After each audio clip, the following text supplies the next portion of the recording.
Rome, 170 AD, the northern frontier. The Danube is frozen solid. An army camp stretches along the riverbank. Tens of thousands of soldiers, many of them sick. The Antonine Plague has been moving through the legions for 5 years now. It arrived with troops returning from Parthia and spread through the empire like fire through dry grass. Estimates vary, but somewhere between 5 and 10 million people will die before it ends. There is no treatment. There is no understanding of contagion. Soldiers die in their tents and are replaced by conscripts who will die in the same tents weeks later.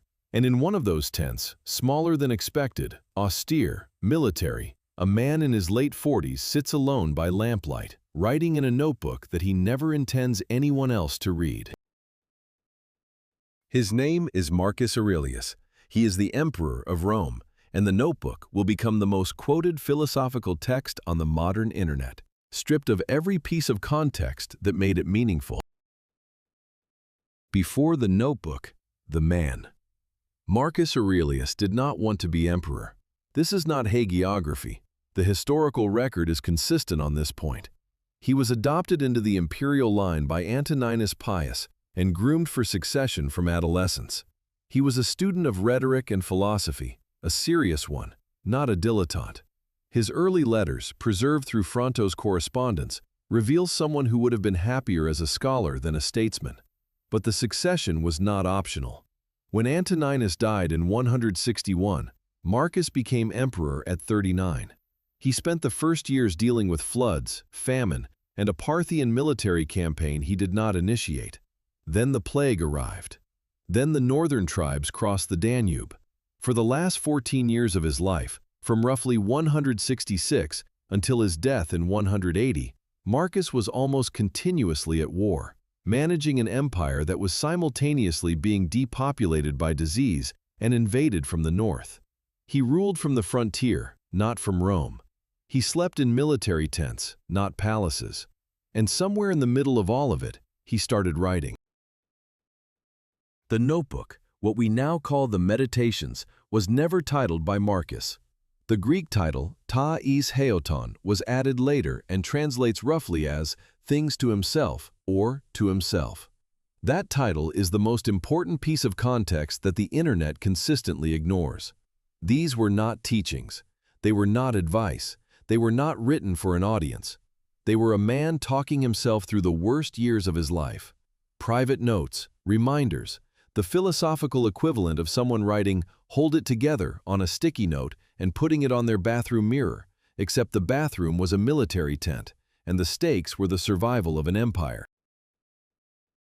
This changes how every sentence should be read. When Marcus writes, in the most commonly quoted passage, that a person has power over their mind, not outside events, he is not dispensing wisdom from a position of mastery. He is reminding himself. In the middle of a plague that is killing his soldiers faster than the enemy. In the middle of a war he cannot win decisively.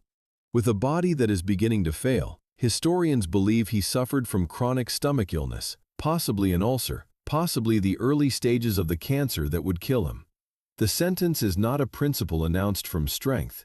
It is a lifeline thrown inward by a man who is drowning and knows it. That is not less powerful than the Instagram version. It is more powerful, immeasurably more, because a principle announced from comfort is philosophy. A principle repeated to oneself in the dark, while the world is collapsing, is survival. And the difference between those two things is the difference between reading about swimming and swimming. 3 quotes. Restored. The first. The happiness of your life depends upon the quality of your thoughts. On Instagram, this appears over a sunset, perhaps with a lotus flower. The implication? Think positive thoughts, live a positive life. In context, Marcus wrote this during a period when his thoughts were almost certainly dominated by the logistics of disposing of plague corpses, the strategic problem of holding a frontier against Germanic tribes with a decimated army, and the personal grief of watching his empire, his life's unwanted work, deteriorate despite every effort. The quality of thoughts he is advocating for is not optimism, it is discipline. the ability to direct the mind toward what can be influenced and away from what cannot, not because the uncontrollable does not matter, but because attending to it while the controllable demands action is a form of self-destruction. The quote is not about happiness as a state of mind.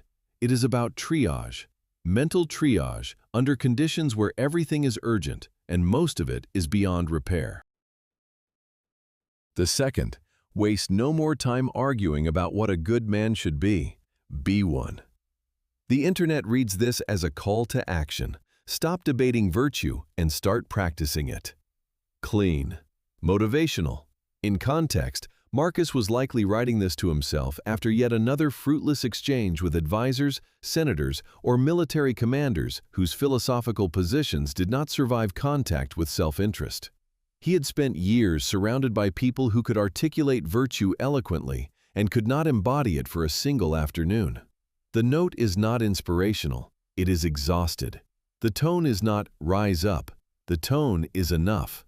There is a difference between a person who shouts, "just do it" from a stage, and a person who has been trying to do it for 20 years, in impossible conditions, and is writing a reminder to keep going for one more day. Marcus is the second person. The third, accept the things to which fate binds you, and love the people with whom fate brings you together, and do so with all your heart. This is perhaps the most popular Marcus Aurelius quote on the internet. It sounds gentle, almost warm. In context, fate had bound Marcus to an empire he did not choose, a war that could not be won cleanly, a plague that could not be cured, and colleagues, including possibly his own wife Faustina, though the historical evidence is debated, whose loyalty was uncertain. The people fate brought him together with included generals who would later revolt, a son, Commodus, who would undo everything Marcus built within months of his death, and thousands of soldiers he was personally responsible for sending into situations where many would not return. Love them with all your heart is not a hallmark sentiment in this context. It is a decision made daily against evidence, against exhaustion, against every rational argument for withdrawal, to remain present in relationships that were painful, complicated, and often unrewarded. The quote is not about the ease of acceptance, it is about the cost of it. And that is what Instagram stoicism misses entirely. Not the words are usually accurate enough. The weight, the context from which the words emerged. A quote about controlling the mind lands differently when spoken by someone whose external world is genuinely, historically, undeniably uncontrollable. Not as a metaphor for a bad day at work. A quote about being a good man lands differently from someone who spent decades trying and still doubted himself in private notes that were never meant to prove anything to anyone. The internet version of Marcus Aurelius is a brand, a product, a set of attractive sentences designed to be shared by people who have never lost a war, managed a plague, or sat alone in a tent wondering whether any of it matters. The real version is a human being in extraordinary pain, using philosophy not as a performance, but as a coping mechanism. And the coping mechanism worked, not perfectly, not glamorously, but enough to keep him functioning under conditions that would break most people. There is a particular irony in this that is worth noting. The self-improvement space, the space that quotes Marcus Aurelius most frequently, often treats his words as evidence that detachment and inner peace are achievable states. Destinations. The Meditations, read in context, suggest the opposite, that inner peace is not a state to be achieved, but a practice to be repeated. Daily, imperfectly, against resistance. Marcus did not write, "You have power over your mind" once, in a flash of clarity, and then live by it effortlessly. He wrote variations of the same idea across 12 books over approximately 10 years, which means he kept forgetting. He kept losing the clarity. The world kept pulling him back into reactivity, worry, frustration, and despair. And each time, he sat down and wrote the reminder again. That repetition, the fact that the wisest emperor in history needed to tell himself the same thing hundreds of times, is the most useful thing in the entire text. And it is the one thing the internet never quotes. There is a reason this matters beyond history. Everything this channel has discussed over the past month, observation, non-reactivity, detachment, silence, decision-making, the honesty to question comfortable narratives, all of it has a common ancestor.